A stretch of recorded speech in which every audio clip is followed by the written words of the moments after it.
Foi um. E aí, bom dia! Que alegria estar aqui com vocês. Bom, não tem como a gente não ficar imaginando a trajetória que Jojo nos contou aqui sobre as dificuldades da vida, porque é tão comum a gente reclamar da própria vida, né? E outra coisa, é muito comum as pessoas reclamarem da fraternidade porque fazem caridade fora do Brasil. E eu fico me perguntando, onde é que você achou que aqui a gente tem sofrimentos maiores do que em outros países? E às vezes é preciso um relato desse para a gente perceber que a gente, de fato, precisa entender que a fraternidade tem um nome tão claro, tão autoexplicativo, sem fronteiras. Inclusive, em O Evangelho segundo o Espiritismo, tem um trecho em que é perguntado, porque lá também tem perguntas e respostas no Evangelho, se a caridade tem que ser exclusiva a grupos semelhantes. E ele dizendo, se fosse assim, nós estaríamos estimulando o sentimento de tribo, que é o que nós devemos combater, o egoísmo da humanidade. Nós vivemos um tempo no passado em que as paredes tinham ouvidos, e as pessoas tinham medo de falar para não serem percebidas. Mas, infelizmente, hoje, nós temos ouvidos nas paredes. Nós deixamos de nos escutar, de nos perceber, de nos entender e de nos confraternizar. Então, o convite da fraternidade é para que a gente vá além desse lugar de ficar olhando para nossas dores e perceber que tem muita dor nesse mundo. E a dor que tem nesse mundo tem muita resposta.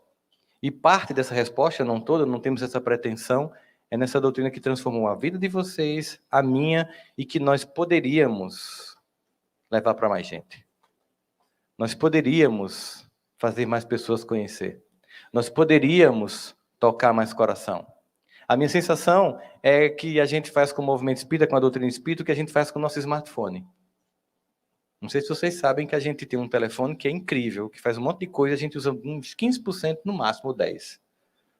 Se você for seguir alguém que explica como usar um iPhone ou um Samsung Galaxy, você vai ficar impressionado como você não sabe usar o seu telefone. A doutrina espírita é muito isso. O que não dá desculpa para a gente não aprender. Então, vamos falar um pouquinho sobre ampliar esse olhar da vida sobre nós, sobre o mundo, e ao mesmo tempo se inspirar nessa figura que está aqui atrás de mim, que é Chico Xavier, porque é um pouco sobre ele que eu quero falar. Vocês têm que ser sinceros para mim e não mintam. Vocês têm inveja? Ok, obrigado. Eu estava me sentindo só nesse momento. Não é? Que bom que a gente está junto nesse processo evolutivo, né? Sabe que a inveja, ela é muito relacionada a algo que nos é valoroso. Nós só invejamos uma coisa que tem valor para a gente. E a inveja trabalha para a lei do progresso. Não sei se vocês sabem disso. Porque muitas vezes, invejando, nós buscamos, depois cobiçamos e construímos.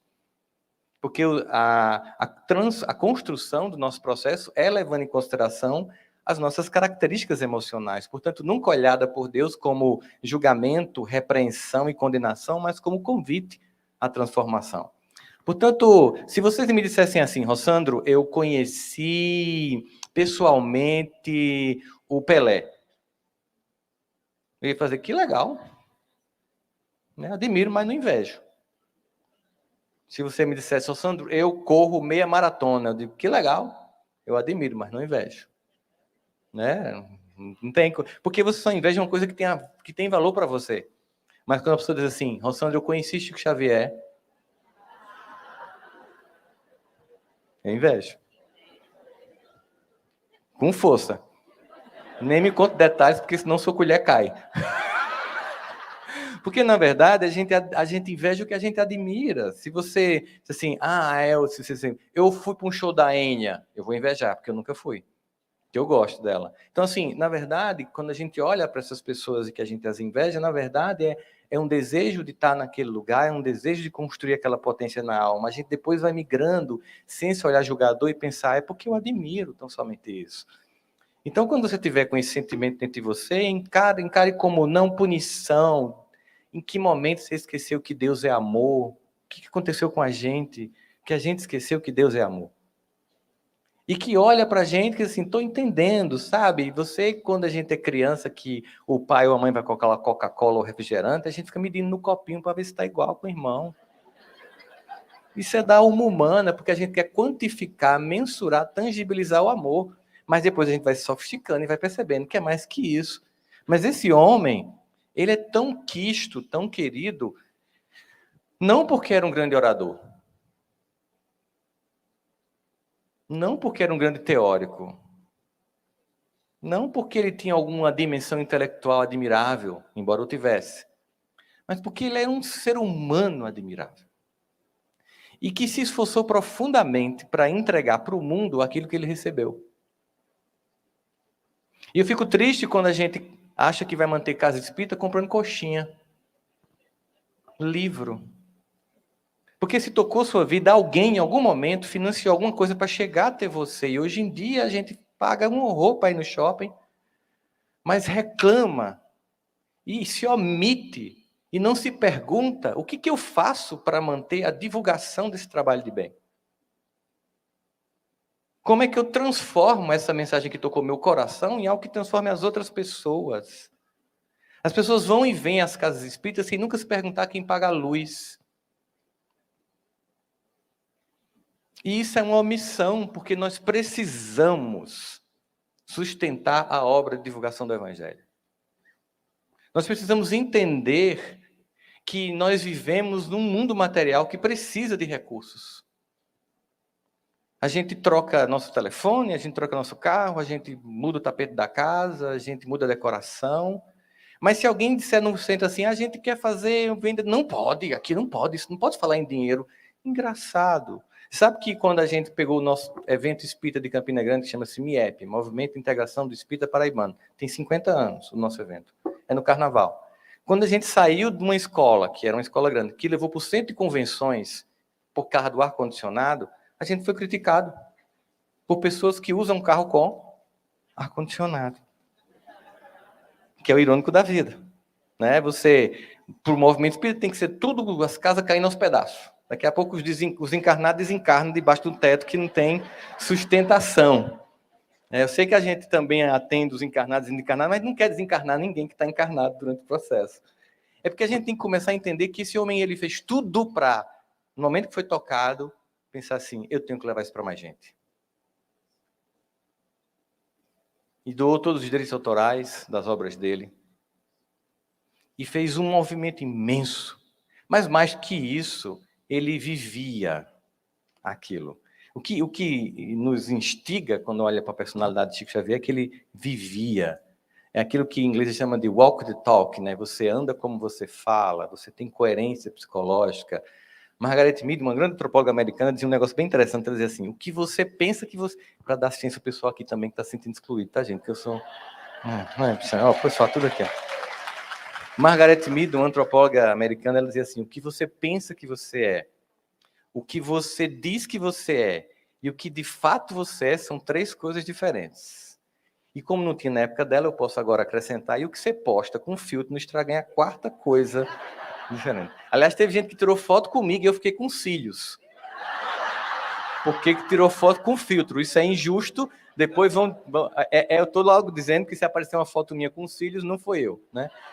Mas o que é que ela está dizendo com isso? Ela está dizendo que a forma como a gente vive, ela é muito dissincrônica, e a proposta do Evangelho é sincronia, é harmonia, é que a gente construa uma vida que fique próxima àquilo que a gente tem como meta, que a gente inveja. Se vocês fecharem os olhos e eu disser assim, pense numa pessoa que você admira, ela tem valores.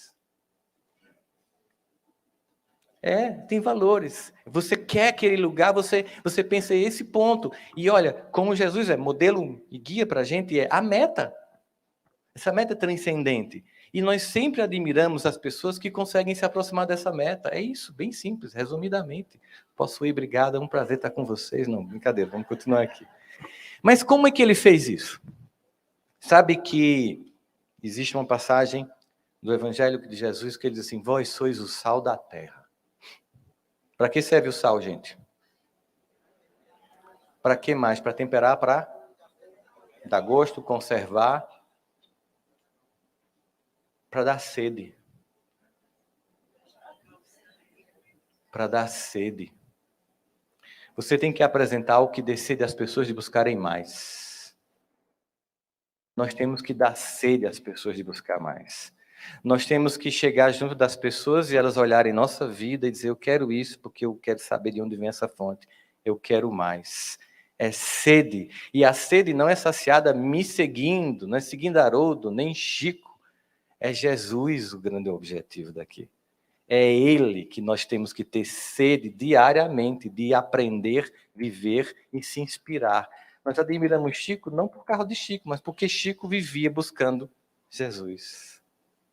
Nós não temos idolatrias.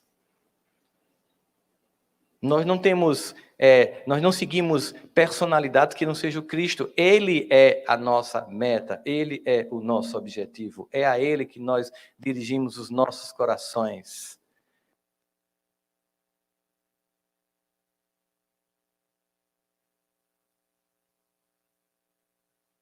Oi, veio. Ai.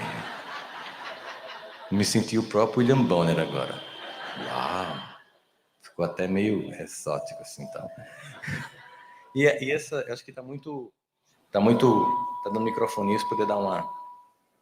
Oi? Foi. Acontece, fica tranquilo. E essa busca que a gente faz, dessa construção, é desenvolver algo que é fundamental na nossa vida e é que tão importante para a gente, que é intimidade. Intimidade não é uma coisa que a gente constrói do dia para a noite. E eu sinto muito quando as pessoas não conseguem entender que a relação com qualquer ser humano, ela só se aprofunda quando ela é provida de intimidade. O que mais nos fez sofrer na pandemia nos primeiros momentos foi a perda da intimidade. A gente deixou de conviver com as pessoas. Isso nos empobreceu, nos adoeceu. Antes do luto físico da morte de pessoas que nós amamos, nós vivemos o luto da separação física e da intimidade que nós perdemos. Isso é uma dor que marcou a nossa história humana. Portanto, quando a gente pensa em um ser humano que tem uma relação profunda com alguém, a gente pensa em intimidade. E a relação com Deus, ela necessita do mesmo movimento nosso de intimidade. E se dá quando você também tem intimidade com uma pessoa muito importante nesse processo. Porque quando a gente pensa em amar ao próximo, a gente sempre lembra que é como se ama a si próprio. É aquilo que você entrega para a vida que você entrega para si. Talvez vocês fiquem olhando um Chico Xavier que estava sempre entregando para o mundo e esqueçam que ele entregava para ele. Por isso ele viveu tanto tempo. Porque eu nunca posso entregar para o mundo aquilo que eu não me dou. Eu nunca posso entregar um perdão que eu não me dei, eu nunca posso entregar um amor que eu não me dou. Porque nós somos a primeira referência do amor de Deus. E quando nós sentimos isso por nós, nós conseguimos transcender para os outros. Aí você faz, mas você não sabe quem sou eu. Se você soubesse quem sou eu, não estava dizendo que eu tenho que me amar. Porque eu sou um espírito muito inevoluído. Porque esse discurso assim bem infantil de quem não entende o que é o amor de Deus. Porque é realmente, como Jesus dizia, é loucura para os homens o amor de Deus. Loucura. Imaginar que nós temos bilhões de sóis maior que o nosso. Que ao redor desses sóis tem bilhões de planetas. Que nós temos um universo que está em constante expansão e a gente não tem nem noção do tamanho que é. E que cada vez a gente só descobre o quão grande ele é, o quão imenso. A estrela mais próxima da gente está a 2.000 anos-luz. Ou seja, se pegar uma espaçonave que viaja a 365 mil quilômetros por segundo, eu vou levar 2 anos para chegar na estrela mais próxima da Terra. E são bilhões de estrelas. E Deus sabe quem é você em meio a tudo isso. Então você acha que você não é importante? Bilhões de estrelas, Deus sabe o seu nome. Sabe o que você sente, sabe suas angústias, sabe suas dores. E isso é tão encantador que antes do Telescope Hubble, ou de alguém fazer essa dimensão dos astros, que era pouco percebida no passado, Davi fez, eu sei que tu me sondas, mesmo quando faltam em mim palavras. Quando a dor é tão grande que você não sabe nomear, ou você acha que essa história que Jojo contou agora, ele conseguiu contar sem chorar, embora a gente não conseguisse ouvir sem chorar, em cada momento daquele não havia assistência de Deus. É esse que está na sua casa quando seu filho chega e você comemora, e você dá um nome, e você recebe a família, é o mesmo que consola se ele tiver que ir antes de você para o mundo espiritual. Se mesmo Deus está do seu lado, no velório, é o mesmo que está na maternidade. Deus não muda por causa das nossas dores passageiras que estão forjando em nós habilidades, estão nos convidando mutuamente a nos servirmos uns aos outros. Então, essa intimidade que começa com você mesmo. Quem é você? O que você faz? Quais são os seus objetivos? Você se ama? Você se respeita? Você se trata como você trata as pessoas que você ama? Você cuida de você? Esse convite especialmente para as mulheres, né? Porque mulher, assim, ela é para cuidar do marido, dos filhos, dos pais, aí de vez em quando sobra na agenda um espacinho para ela. Ainda tem culpa quando se cuida. Eita, será que eu devia estar aqui no salão? Meu Deus. Será que eu devia estar lendo esse livro? Não. Eu tinha que estar fazendo alguma coisa. Não tem espaço para cuidar de si. E aí, sabe o que acontece? Muitas vezes você acha que está com uma crise emocional terrível e é somente falta de cuidado. Quantas vezes você foi dormir mal emocionalmente e acordou bem? Porque você só estava precisando, sabe de quê? De sono, de dormir. Porque, como diz Renato Russo, muitos temores nascem do cansaço e da solidão. Às vezes, você esqueceu que é encarnado, descansa, dorme, se acolhe, escuta uma música, porque senão você vai ser um pedinte, não um ajudante. Se você não cuida de você, como é que vai ser essa relação com o outro, com Deus? Você vai entregar para o outro aquilo que você dá para você. Essa é a regra do jogo. Então, na verdade, quando a gente olha Chico Xavier, não pense num homem que vivia somente entregando, entregando e não se dava, porque ele cuidava de si. Quando você conversa com as pessoas que conviviam com ele, percebeu o quão alegre era ele. As conversas das pessoas passaram a noite conversando com ele, hora solta, tomando café, pão de queijo mineiro. O que é mais agradável quando a gente está com alguém que a gente admira? Sabe, eu já fui para eventos assim com 4.000 pessoas, porque eu gosto de conhecer tudo. Ó. Agora a moda é essa, eu vou lá conhecer pessoalmente para poder saber o que é. Aí o cara fez assim, quem senta aqui na frente pagou 20 mil. Aí era assim, por etapa. Quem senta lá, tá. Se você quiser jantar com fulano, é 60 mil. Não deu para quem quis. O povo levantando a mão. Para ouvir o quê, gente? Vou ensinar você a ser rico. Você tem noção do que é conversar com Chico Xavier? Pois é, inveja. Não fale não. Você pode nem levantar dessa cadeira hoje. Eu estou olhando, ó. Estou olhando para você. Ó. Tem psicografia, ó. Entende isso? O que é conversar com uma pessoa que te ensina? Qual o valor disso? E qual é o valor de você conversar com você? Qual é o valor de você parar, tomar um café só, desconectar tudo, desligar tudo, para falar com você e para, nesse silêncio, ouvir Deus falar com você? Em 1970, Roberto Carlos pediu uma música a Gilberto Gil, ele compôs, mas Gilberto Carlos não achou uma música muito legal, não. Aí Gilberto Gil disse assim, não, então eu vou gravar, você não gostou. Aí Gilberto Gil gravou. Se eu quiser falar com Deus, tenho que estar a sós. Aí, a sós, sem isso piscando com notificação, o tempo todo distraindo teu convívio, o povo tá nem fazendo mais menino. O casal, cada um com o celular na cama, acabou-se, né? Tá triste o negócio. Aí você, nesse silêncio, nesse lugar, escutar você e pensar, quanto eu pagaria para me escutar? Porque eu acho que só alguém tem algo para me dizer. Porque eu sempre espero que alguém me entregue alguma coisa. Porque eu estou sempre terceirizando minha evolução. Porque eu peço socorro aos outros e não a mim. Reze por mim porque eu não rezo por mim. Porque eu acho que eu não posso? Porque eu acho que eu não tenho condições? Ou porque eu acho que Deus não me escuta, eu não mereço? Então, o primeiro lugar de encontrar Deus é em você. É nesse lugar, porque para chegar e servir, sabe? Confúcio, na China, 2.500 anos atrás, dizia, se você quer mudar o Estado, se você quer mudar o mundo, comece pelo seu quarto. A gente tem uma geração de pessoas que tem resposta para todas as coisas do mundo, mas não consegue lavar uma louça em casa. A verdade é essa, né? Mas vamos pegar essa metáfora de Confúcio e trazer para a nossa vida espiritual. Se você quer mudar o mundo, se quer ser uma pessoa que revoluciona e que você ajuda na evolução do planeta, ajude na sua própria evolução, olhe para a sua própria alma e construa seus recursos. Ou você vai passar o resto da vida não se movendo porque você está preocupado com a opinião dos outros. Ou você vai passar o resto da vida não se movendo porque você está preso no passado com um monte de ressentimento infantil. Tem um grande teólogo, ele é um grande escritor britânico, morreu já, chamado C.S. Lewis.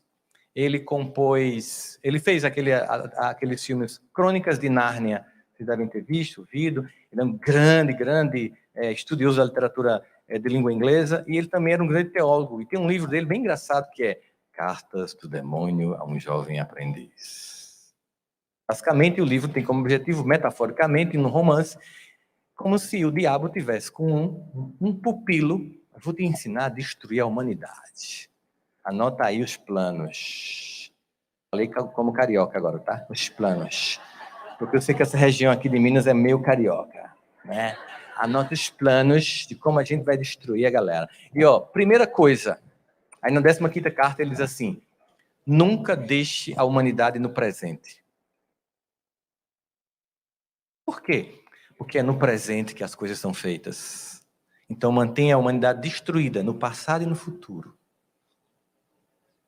Porque no passado tem mágoas, tem ressentimento. Deixa o povo preso lá, dizendo que a culpa é do pai, a culpa é da mãe, a culpa é do irmão, a culpa é do ex-marido, da ex-esposa. Lá, feito uma pessoa que corre atrás do próprio rabo. Tá lá na praia, 15 anos depois. Que lua linda é. Um dia eu tive com aquele traste aqui. 15 anos depois, o traste ainda é o centro gravitacional da sua vida. Jesus não é o centro gravitacional da sua vida, é o traste. Você escolheu botar o traste como centro gravitacional, mas quer paz, quer dormir bem, quer ter paz de espírito, quer ter saúde mental, mas está lá o traste, no centro da tua existência, 15 anos depois. Então mantenha as pessoas presas lá. Aí ele faz, não, mas é melhor nem no passado. Porque no passado tem uma coisa positiva que eu não quero que a humanidade acesse, que é a gratidão. Então mantenha a humanidade presa no futuro. Por quê? Porque no futuro não tem nada. Não tem absolutamente nada. É a próxima temporada, a próxima viagem, o próximo minissérie, o próximo telefone, a próxima namorada, o próximo carro, a próxima... E sempre adiando a vida. Porque sabe uma coisa que aquele homem que a gente está falando aqui hoje vivia? Era o presente. Chegava lá e ele estava atento para te ouvir. Eu encontrei um adolescente no aeroporto de Congonhas. Ele fez, ei, eu te sigo nas redes sociais. Cara, me ajuda, velho.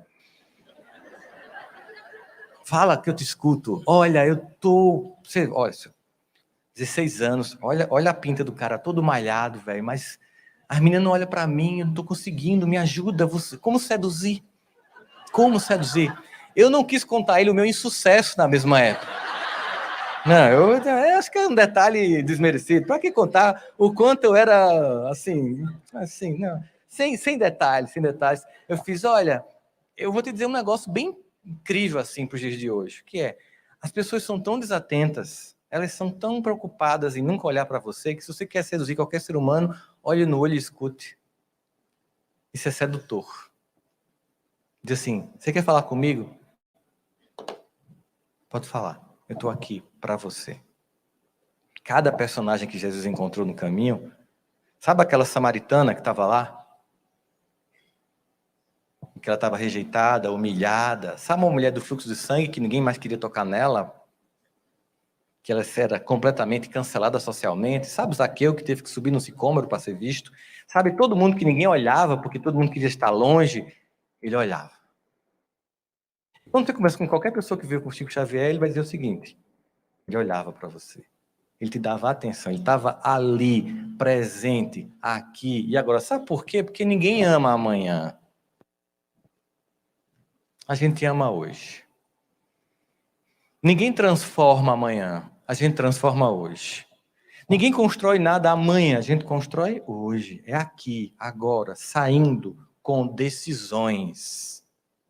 Ninguém vem para este lugar para fazer um exercício intelectual, mas para compartilhar modos de ação. Por isso, sal da terra é é para vocês ficarem com sede de serem melhores, de serem capazes, de, se isso tem consolado você, pensar como eu vou fazer para essa doutrina chegar a mais pessoas. Eu tenho que sair da zona de conforto. O que as pessoas mais me dizem, Rossandro, as pessoas não estão vindo mais para o centro. Depois da pandemia, o pessoal não voltou. Essa é uma reclamação que só nós estamos fazendo, tá? As outras religiões não estão, não. Pelo contrário, tá assim, ó. Onde é que nós estamos errando? Tem sido acolhedor para você? Ou as pessoas dizem, você entra aqui e vai passar 5 anos estudando para dar passe. Viramos uma universidade? Ou é uma casa de amor e de acolhimento? Uma oficina de trabalho? As universidades querem diminuir o tempo dos cursos e a gente está aumentando. Agora, as pessoas que fazem as pessoas fazerem 5 anos para dar passo, quando começaram no centro espírita, não passaram nem 3 meses para poder agir no bem.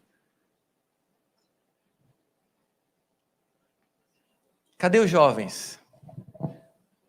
Eles têm espaço? Eles têm espaço de fala? Eles podem cantar? Eles podem louvar a Deus?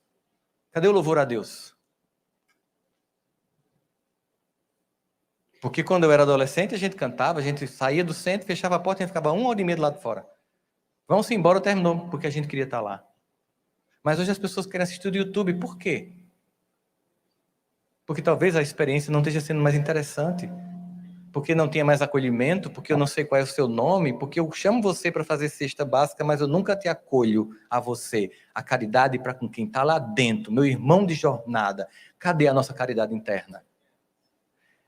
Teremos que ser reconhecidos por nos amarmos. Em espíritas, amai-vos. Depois, instruís. Nós mal nos instruímos e pouco nos amamos. Quem vai? Você vai para um canto que você sente amor. Você vai num lugar que você sente acolhimento. Você vai num lugar em que você não é julgado, em que você não é excluído, que você é acolhido. Você vai num lugar em que se diz que você vive uma experiência do Evangelho. Às vezes eu chego no centro, a pessoa fala assim, feche os olhos, fiquem tranquilos, não vai acontecer nada de extraordinário. Eu penso, que pena. Que pena, porque a gente busca Deus para ter o extraordinário, e Deus é extraordinário. É isso que Deus é. Porque se for para ter uma aula, eu vejo de casa. Porque eu ainda boto uma pipoca no micro-ondas, pego uma Coca-Cola que eu não vou mais comprar no copinho, e tomo. É preciso que haja afeto.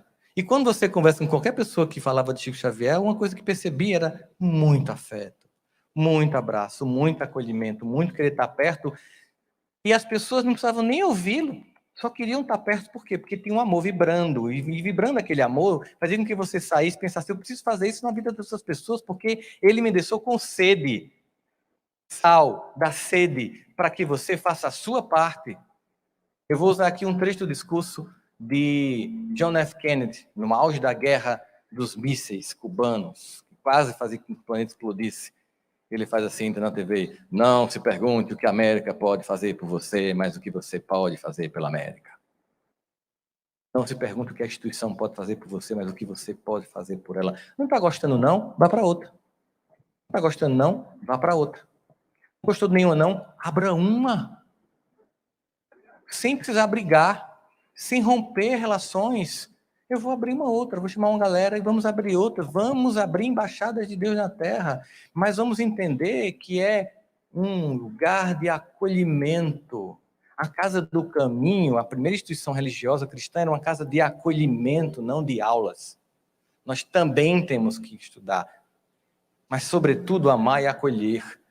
Tem gente que faz parte do grupo, e quando está em sofrimento, vai procurar um outro centro, porque não quer ser acolhido no próprio centro.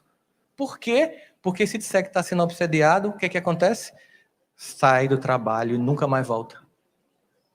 Onde é que existe amor nisso? Fico me perguntando.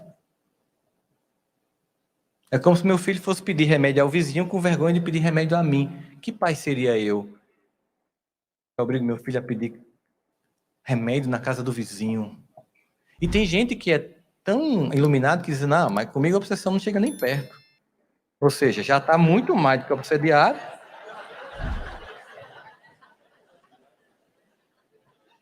Então, por que não pensarmos assim? Vamos fazer o seguinte, vamos começar do começo. Começar do começo. Vamos nos preocupar não em quem não está vindo. Vamos cuidar de quem está. Vamos nos olhar com afeto. Vamos perguntar, como é que está seu filho? Como é que está você? Vamos fazer um evangelho na sua casa? Vamos combinar de fazer evangelho na casa um dos outros? Sabe, essa parceria. Semana é na casa de fulano, semana, sem se preocupar com o lanche. Semana na casa de fulano, semana na casa de cicrano, vamos cuidar da gente, vamos cuidar das pessoas, da sua instituição, acolher, escutar, viver a experiência, saber onde mora, quais são o nome dos filhos. Quando faltar, liga, está fazendo falta você aqui. Foi que houve, não estou bem, vou aí quando terminar a reunião. Isso é evangelho. Não tem hora para amar. E aí o que é que vai acontecer? As pessoas vão querer voltar. Ivana estava me contando e me permitiu contar que a gente vinha no carro ontem. A reunião de domingo da Federação Espírita de Goiás tem um grupo musical que canta, que louva a Deus. E, importante, 2 são profissionais. O que acontece? O pessoal chega 40 minutos antes. Termina a reunião, o povo vai embora, porque eles voltam a cantar. Vão embora? Não. Sabe por quê? Que a gente cria unidade espiritual e harmônica quando louva a Deus. Olha como o ser humano gosta de coisas. Deixa eu vou cantar um negócio e vocês vão repetir, tá? Tan, tan, tan, tan, tan. Tan, tan, tan, tan, tan. Tan, tan, tan, tan, tan. Percebe? É neurônio espelho. E não é nenhum louvor a Deus, é apenas uma valsa, que é cantada em Viena toda noite de Réveillon. A valsa vinense. A necessidade da gente fazer coisas juntas, chega lá e louvar a Deus. Aí você esquece do problema, esquece da peste que você há 15 anos lembra dela, sabe? Aí esquece da briga do WhatsApp da família, como a gente sabe que está acontecendo. A gente começa a sintonizar aquele ambiente e quando chega o momento do evangelho, a gente está disponível para ouvir o que tem Cristo a dizer para a nossa vida. E quando você for fazer esse lugar e você estiver nesse momento do evangelho, da reunião, cujo objetivo é acolhimento e consolação, não perca tempo falando da biografia de ninguém. A biografia que nos interessa no evangelho é a de Jesus.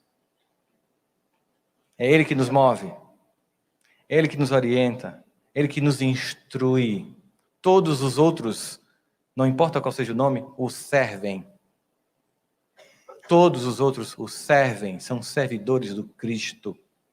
Falemos do chefe. Vivamos em torno da exemplificação deste que nos orienta, que nos norteia, para que a gente possa então viver essa experiência. Porque ali, enquanto você está querendo falar de as configurações do perispírito, tem uma mãe com câncer.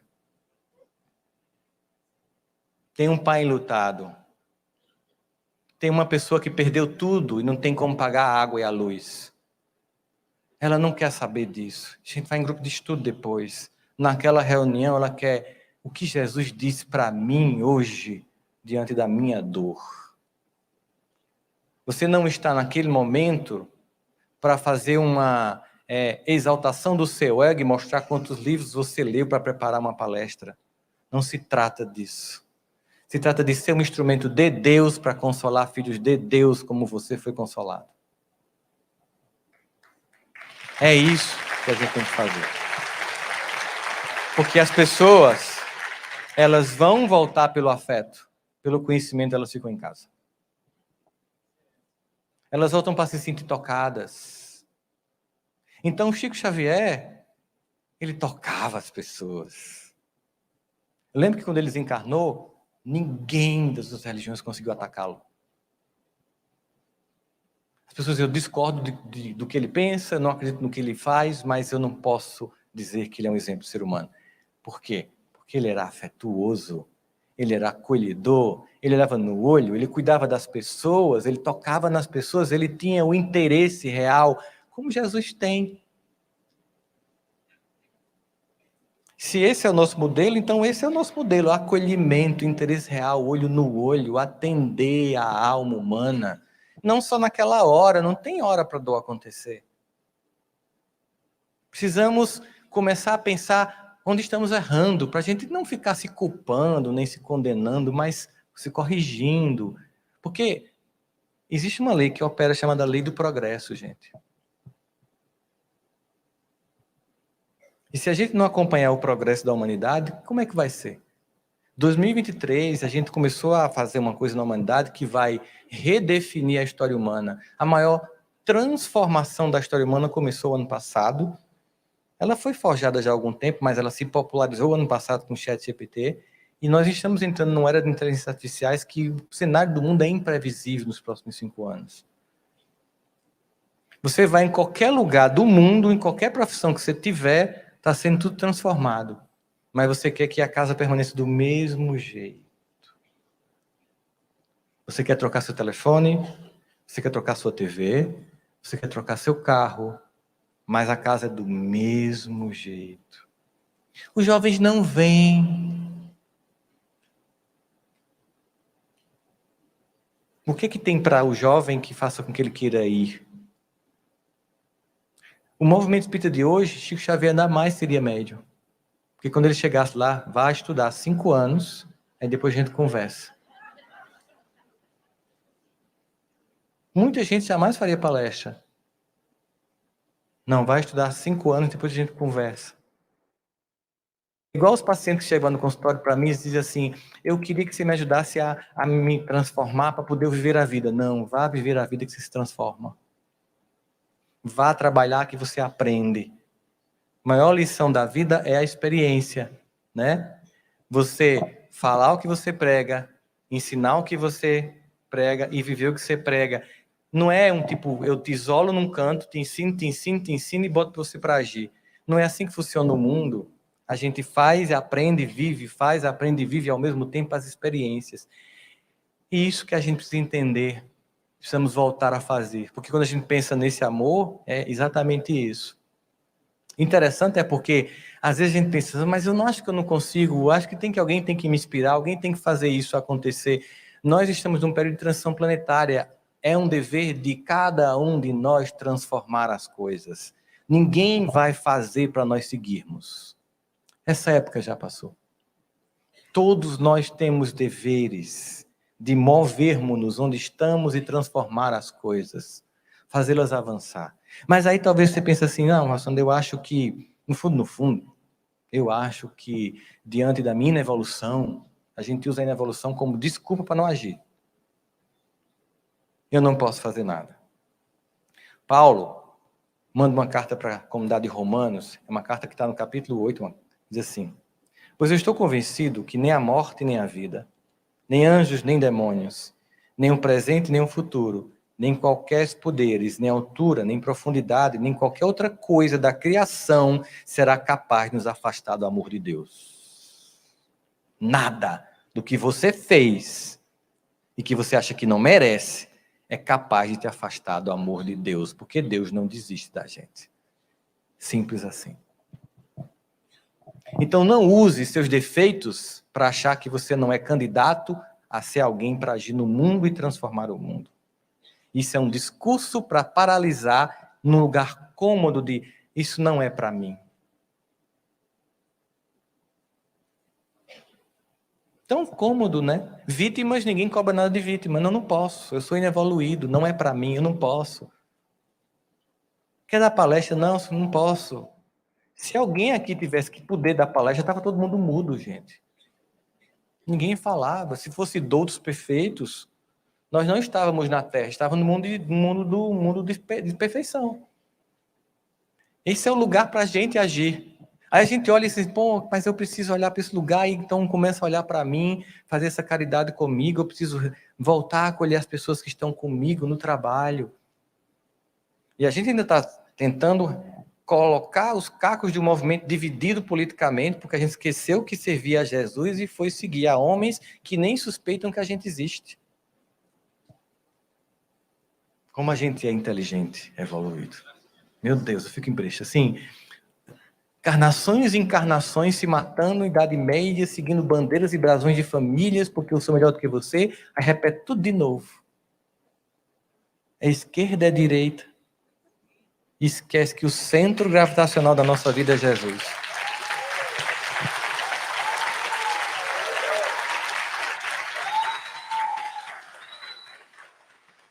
Enquanto eu aposto, vou irritar vocês agora, vou ser cancelado. Eu duvido se vocês defendem Jesus com a mesma ênfase que defendem políticos. Eu duvido se vocês compartilham no grupo do WhatsApp conteúdos do Evangelho como compartilham de mentiras, de um lado e de outro. Não estou defendendo nenhuma causa aqui, porque a minha causa é a do Cristo. Por que tanta energia para homens falidos, tendo um Cristo perfeito nos convidando a segui-lo? Por quê? Sabe por quê? Porque a gente está reeditando as velhas divisões tribais de anos e anos, mas somos trabalhadores da última hora. O convite aqui é: siga Jesus. O evangelho dele, que não é o evangelho da disputa do poder mundano. A César o que é de César, a Deus o que é de Deus. Estamos aqui em busca de uma construção que comece em você. Ou quando, o que você entende? Pega o grupo do WhatsApp da sua família. Quem tem grupo do WhatsApp da família aqui? Sobrou alguma tia? Ó. Pega o grupo do WhatsApp da sua família e abre ele e faz: Senhor, fazei de mim um instrumento da tua paz. Onde houver ódio, vou compartilhar isso aqui. Onde houver ofensa, foi para mim, ó, minha tia botou para mim, que eu leve o perdão. Onde houver discórdia, o outro tem que ser morrer, o outro é do mal, o outro lado é do mal. Ai. Lembrei do meu irmão mais velho, que ele, assim, Jesus fazia: raça de víboras, até quando, né, estarei entre vós? E ele diz assim: raça de víboras, até quando serei uma de vós? Porque a gente quer a paz na guerra. A gente quer o conflito, mas quer dormir sem Rivotril. É incrível. A raça humana é incrível. Gente, tudo passa, gente. Só não as palavras de Deus. Todos esses homens e mulheres que se seguem aí, tudo passa, gente. Todos são passageiros, todos são falhos e humanos. Só podemos depositar a nossa esperança em Deus. Que os profetas de Deus é fiel, porque não muda. Não tem pegadinha com Deus. Não tem discurso que não corresponde à realidade. Quando você deposita suas esperanças nos homens, prepare-se para a frustração, para a dor, para a decepção e para a perda da esperança. Quando você galvaniza todas as suas intenções para Deus, prepare-se para a esperança, para a paz e para o amor. Voltemos a conversar, voltemos a tirar as paredes do ouvido, voltemos a nos escutar. Ninguém precisa concordar 100% com você, é o exercício da convivência da diferença. Mas a gente é assim, pega um livro de Joana para estudar autodescobrimento, aí tem uma pessoa em todo grupo de estudo, tem uma pessoa que pergunta demais, que fala demais, que desabafa demais, você faz: por que não muda de grupo essa pessoa? O objetivo do grupo é autodescobrimento, ser consciente, a convivência fraterna, encarar o outro na sua diferença e aprender a conviver. A primeira prova... Meu Deus, ela veio de novo, ele veio de novo. É tão bom quando ela não vem, tão bom quando ele não vem, né? Primeiro testezinho a gente já falha, né? É igual aluno que cola na prova de ética. É incrível. Colando na prova de ética. Gente, a gente é humano. Vamos nos olhar com afeto, com doçura, com ternura, com amor. essa intimidade gostosa que a gente vai construir nos relacionamentos.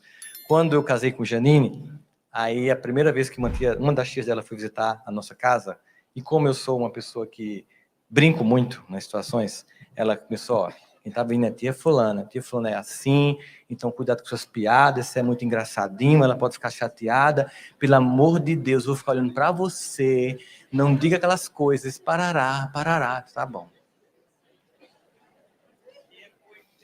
Recém-casado, né? A pessoa tem que dar todo... Aí a tia trouxe uma sobremesa.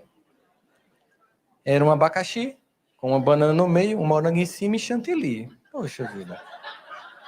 Difícil, né? Mas eu me controlei, tá? Me controlei, firmemente.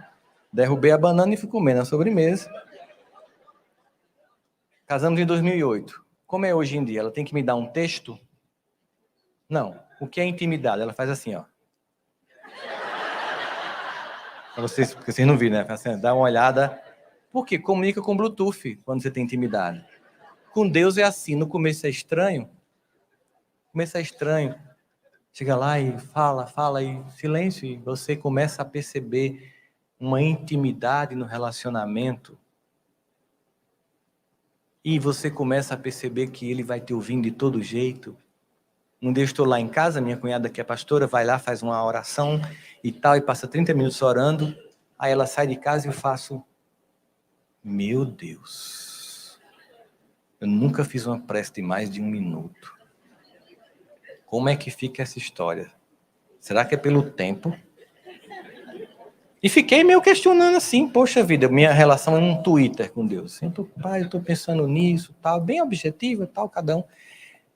Minha cunhada me liga de manhã, manda um WhatsApp. Cunhado, estás em casa? Posso ligar para tu? Pode, tá ocupado? Não, liga.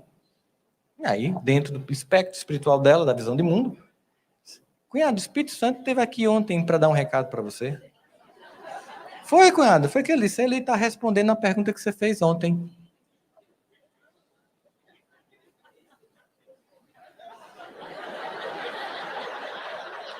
Aí, tu sabe qual foi a pergunta? Não, ele não me disse. Ele só me disse a resposta.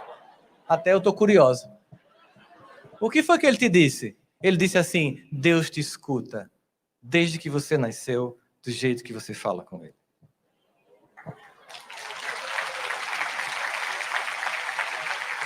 E mais, Deus escuta, disse ela, respondendo ao que tinha ouvido.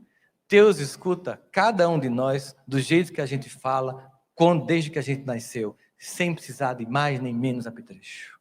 Deus escuta você. Parece que não, né? Tem dia que está tão doloroso. Asaf, no Salmo 77, diz assim, Deus, como assim? Não viu meu WhatsApp, não? Eu mandei, não visualiza, nem visualiza mais. Eu vi que você está online, viu? Ai, cadê?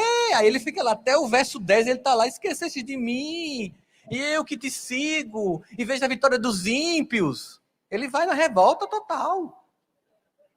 Aí lá no verso 10, ele, pô, eu tô igual o Andrei, sem saber dizer caixa de papelão. Tô assim, né? Não tem nada a ver com Deus, é comigo. Aí ele cai em si, não, Deus, não. Aí ele começa a lembrar, gratidão, a gratidão. Ó. Tu tirastes o meu povo do Egito. Tu nos libertaste da Babilônia. Ele vai lembrando, gratidão, tudo que Deus fez. Eu não estou vendo ainda, mas ele me escuta. Dia chegou meu irmão com meu sobrinho mais novo, Davi. Que ele estava naquela fase que você fala, a criança fala, só quem entende são os pais. Não tem aquela fase? Que fica igual a Andrei traduzindo Jojo aqui. Você, o que ele está dizendo? Né? Não, é porque ele fez a primeira comunhão. Aí ele me disse assim, papai, quer dizer que agora Jesus está dentro de mim, do meu coração e da minha mente? Não, papai, está no meu coração, na minha mente não está não. Por quê, Davi? Na minha mente só tem uma aranha, papai. E aí ele conversando e meu irmão traduzindo. E nesse dia eu pensei, é exatamente o que Deus faz com a gente. Ele simplesmente nos entende. E você acha que não. Então quando você estiver assim, sozinho, no seu quarto, chorando, lembre-se, se eu quiser falar com Deus, tenho que estar a sós. Tenho que desatar os nós das gravatas dos sapatos, ou seja, não vem com filtro, não vem com discurso, não vem com texto, não vem montado, vem como você é, porque eu te conheço. Eu sondo, é profundo, eu sondo você por dentro, eu te conheço. E aí, quando você pensar o que é ser o verdadeiro cristão, o que é ser o verdadeiro espírita, é fazer isso com os outros. Não se trata de discurso, de oratória, de curso, se trata de afetos, de olhar, de acolher. E Deus não fica lá. Coisa feia, hein? Esse é o pensamento psicológico, por exemplo, do filho pródigo ao voltar para casa depois de ter feito tudo errado. Meu pai, tomara que ele me receba como um servo dele, ainda vou estar no lucro. Ele volta constrangido.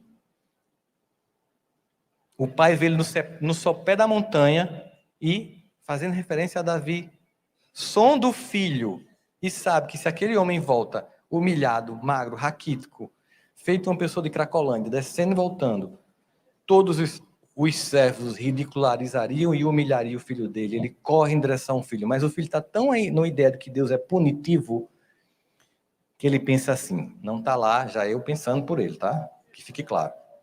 Rapaz, eu vou apanhar daqui de cima. Aí aquele pai faz assim, ó, e abraça. O que é que você acha que Deus faz quando você está caído? Ele te empurra o pé? Ele te abraça. Sabe aquela mensagem linda de autor desconhecido? Pegadas na areia? Que nas noites mais difíceis parecia que só tinha 2 pegadas, mas é porque Jesus estava com você no braço. É esse Deus que ele representa para a gente. É essa imagem de um Deus amoroso. E quando você se perguntar porque as pessoas não estão voltando para sua casa, você pergunta, é isso que eu estou oferecendo? Porque se não é isso, eu não entendi nada. Talvez eu precise estudar tudo de novo. Não estou apto a ensinar ninguém. Eu que tenho que entender que é amor, que é acolhimento, que é entrega, que é troca, que é fraternidade, que é sentir essa presença, que é perceber, eu não estou só nessa, estão comigo, a gente está junto. Que às vezes você nem tem uma receita para me dar. Às vezes você não tem uma solução para a minha vida, mas você simplesmente está lá comigo. Eu entendi isso quando eu casei.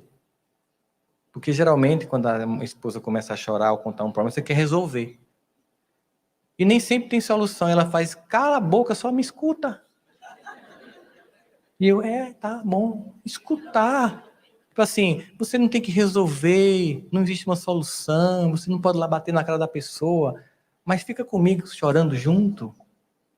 Não tem que ter frase pronta, não tem que ter receitinha de bolo, não tem que ficar falando coisas de uma coisa que você não pode saber porque você não entende, porque você não vivenciou. Ninguém que se coloca no lugar, eu no seu lugar, não tem isso, não existe isso, eu no seu lugar. Você não pode estar no lugar do outro, você não tem as dores do outro, você não tem a vida do outro, a trajetória do outro, os dramas do outro. Vai dizer para Jojo, eu no seu lugar tinha ficado no Congo. Como assim? Eu no meu lugar estou aqui do teu lado. A gente vivencia isso. Num velório, por exemplo. Tem gente que não diz nada, mas fica do teu lado a noite toda.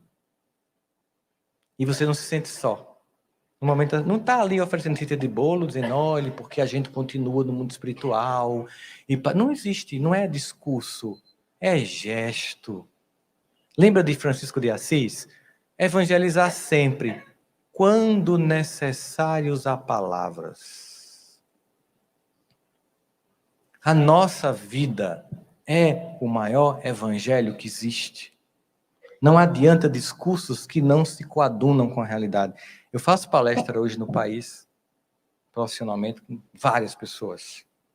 Tem pessoas que eu tenho um carinho imenso. Cortella, por exemplo, eu digo que ele é o Roberto Carlos das palestras. Ele, na verdade, é uma pessoa muito especial e estamos lançando um livro juntos agora em outubro, eu e ele, uma conversa entre um psicólogo e um filósofo. Acompanhe. Tem gente que na palestra fala de Jesus e quando termina sai humilhando o motorista que vai deixar no aeroporto. Mas é empolgante quando fala. Então, foca no Cristo. Deixa se decepcionar com as pessoas. Ele é a nossa esperança. Ele é o nosso alvo. A vida dele é que é o nosso modelo.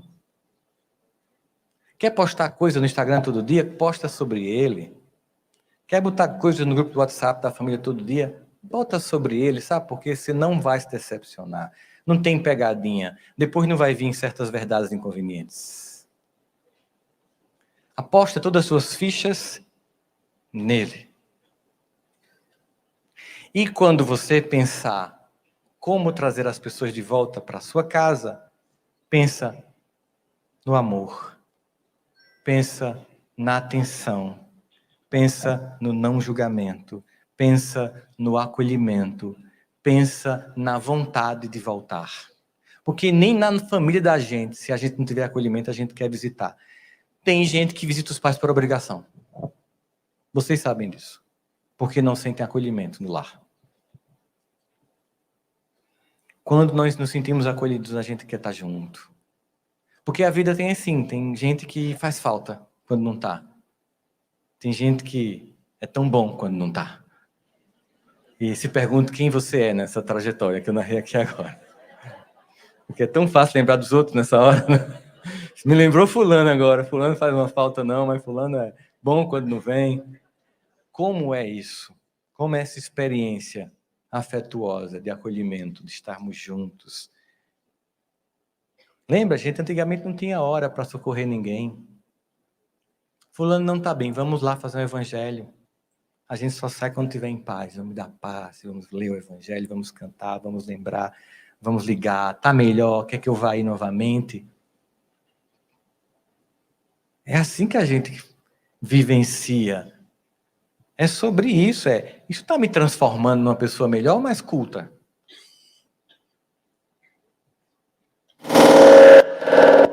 Foi nem eu que fiz isso. Que fique registrado. Foi um silêncio dramático, a galera... Ela foi o que você fez aí, ela É sobre isso. Então nós precisamos lembrar que o que nos atrai em todas as histórias que se conta de Chico é ele. A história de um ser humano amoroso que cuidava das pessoas de forma amorosa, que acolhia, que socorria, que a mediunidade era transparente, não era numa reunião secreta de noite que nunca ninguém sabe o que acontece, nenhuma mensagem chega. Era as pessoas chegando e as mensagens consolando. Levanta aí a psicografia da sua mãe. Ninguém recebe mais isso nas instituições.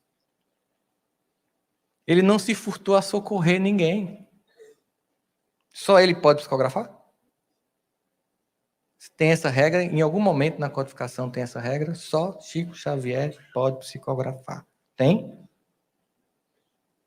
Por que a gente criou, alguém criou e todo mundo está seguindo? Um negócio estranho. Nós viramos o movimento espírita sem espírito? Calaram-se? Não, estão falando nos outros lugares, porque o espírito sopra onde quer. Até as pedras falarão se a gente calar. Não falarão através de nós. Que pena. Que pena. Nós que recebemos essa mensagem. Porque Paulo diz uma coisa, né, pra gente. Essa luta que a gente vive, ela não é contra carne nem contra sangue. É uma luta espiritual. É contra principados e potestades. Sabe o que foi que a terceira revelação fez? Ela detalhou como funciona esse mundo espiritual. Como eles agem. Eles chegam assim na reunião e dizem assim: eu vou separar cada um de vocês. Vou destruir um por um. A gente escuta. O primeiro que cai, a gente exclui. E por efeito dominó, todo mundo vai caindo. A gente escutou a estratégia e caiu. É inacreditável. É chocante. Não, você não pode mais fazer parte da mediúnica se está obsediado.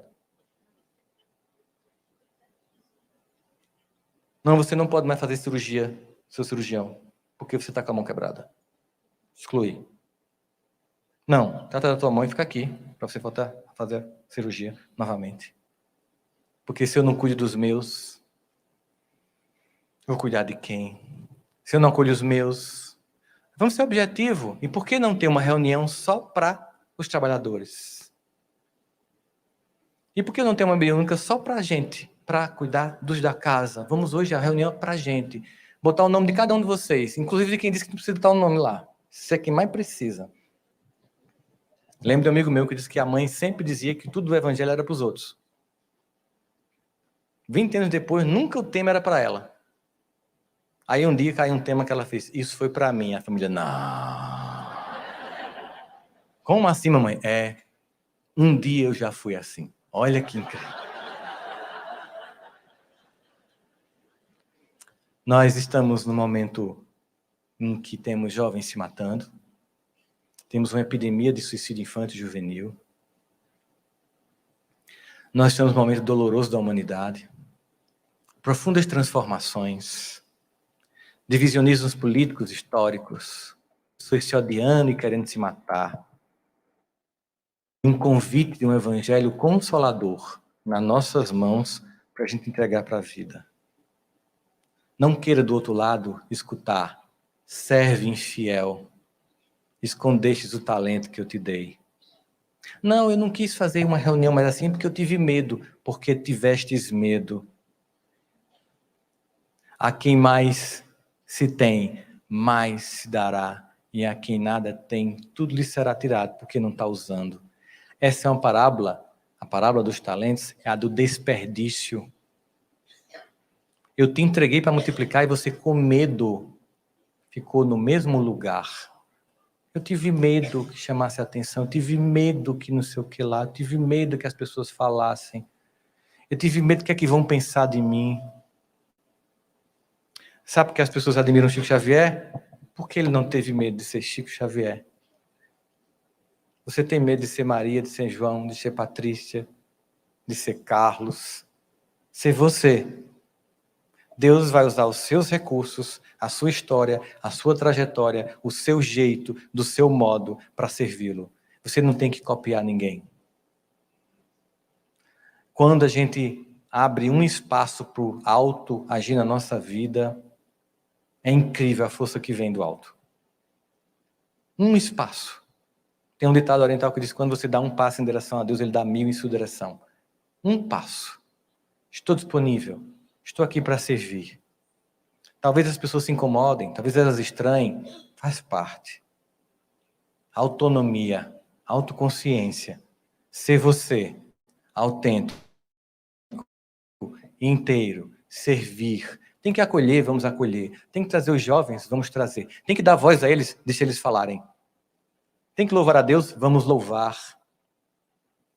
Tem que ajudar a viver essa experiência, vamos viver.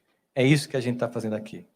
Portanto, que seja sal, não somente para temperar, já viu isso? Que seja sal. Desde aquele momento que tu vinha ali, eu vi.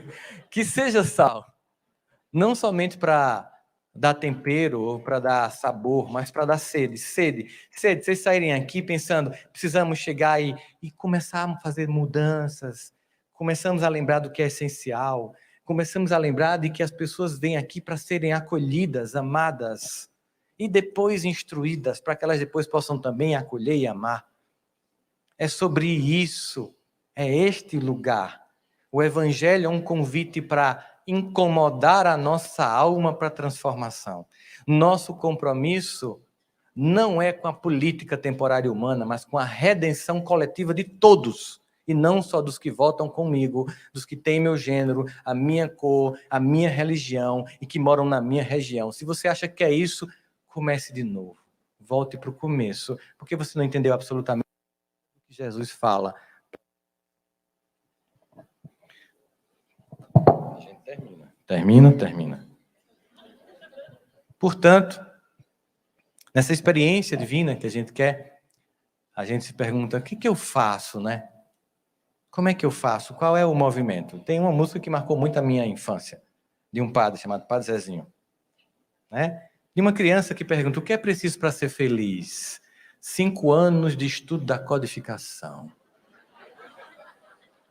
E vocês vão responder comigo. O que é preciso para ser feliz?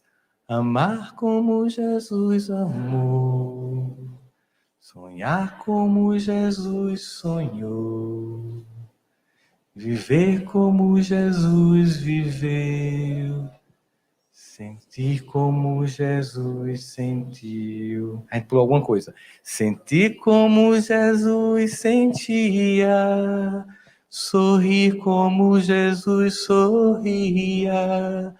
E ao chegar ao fim do dia, eu sei que eu dormiria sem o Rivotril. Deus abençoe vocês. Muita paz no coração. Deus. Muita paz, gente. Obrigado.